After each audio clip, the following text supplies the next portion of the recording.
Advocate അല്ലേ? എങ്ങനെയാണ് ഒരു ഒന്നും നടക്കുക സബ് ജുഡീസ് ആയ ഒരു കാര്യം ഇങ്ങനെ നിങ്ങൾക്ക് ഒരാൾ ഗൽട്ടി എന്ന് പറയാൻ പറ്റിപ്പോ? Until is guilty is prove.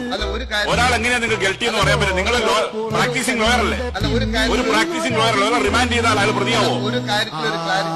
അങ്ങനെയൊക്കെ ഞങ്ങളൊക്കെ ഒരുപാട് കേസ് റിമാൻഡ് ചെയ്യപ്പെട്ടവരാണ്. കേസിൽ റിമാൻഡ് ചെയ്താൽ മാത്രമേ അവൾ പ്രതിയാവില്ല.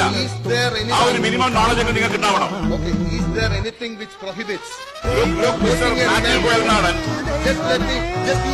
Look, Mr. Matthew Goyalnadan. If you are confident, you rule it on this point. If there is anything which stops me from running, nobody is guilty until his guilty is proved. കേട്ടോ? ആ ഒരു basic structure നിങ്ങൾ മനസ്സിലാക്കണം. നിങ്ങൾ ലോയറാണ്. ഞങ്ങളൊന്നും practice ചെയ്തിട്ടില്ല. പക്ഷേ basic structure നിങ്ങൾ മനസ്സിലാക്കണം. ഒരാളുടെ ഗിൽറ്റി പ്രൂവ് ചെയ്യുന്നവരെ nobody is guilty until his guilty is proved. കേട്ടോ? ആ ഒരു മിനിമം ധാരണയെങ്കിലും നിങ്ങൾക്ക് ഉണ്ടാവണം. ഞാൻ ചോദിക്കുന്നു, സ്പീക്കർ സാർ പറഞ്ഞാൽ മതി. അങ്ങനെ റിമാൻഡ് ചെയ്യപ്പെട്ട പല മെമ്പർമാരിവിടെ ഉണ്ട്. എല്ലാവരും പ്രതികളാണോ? അല്ല, ഞാൻ പറഞ്ഞല്ലോ, ഒരാളും പ്രതിയാവില്ല. റിമാൻഡ് ചെയ്തുകൊണ്ട് മാത്രം ഒരാൾ കുറ്റക്കാരനാവില്ല. ആ ഒരു ബേസിക് നോളജ് എങ്കിലും ശ്രീ മാത്യു ഗോയൽനാടൻ ഉണ്ടാവണം. നിങ്ങൾ പ്രാക്ടീസിംഗ് ലോയറാണ്. ആ ഒരു ബേസിക് ധാരണ ഉണ്ടാവണം. എപ്പോഴും ഈ ലോയെ കുറിച്ചുള്ള ഒരു അതോറിറ്റി എന്ന രീതി സംസാരിക്കാൻ പാടില്ല. നിങ്ങൾ ഇന്നലെ സംസാരിച്ചു 20 മിനിറ്റ് സംസാരിച്ച് ഉത്തരം പറഞ്ഞോ?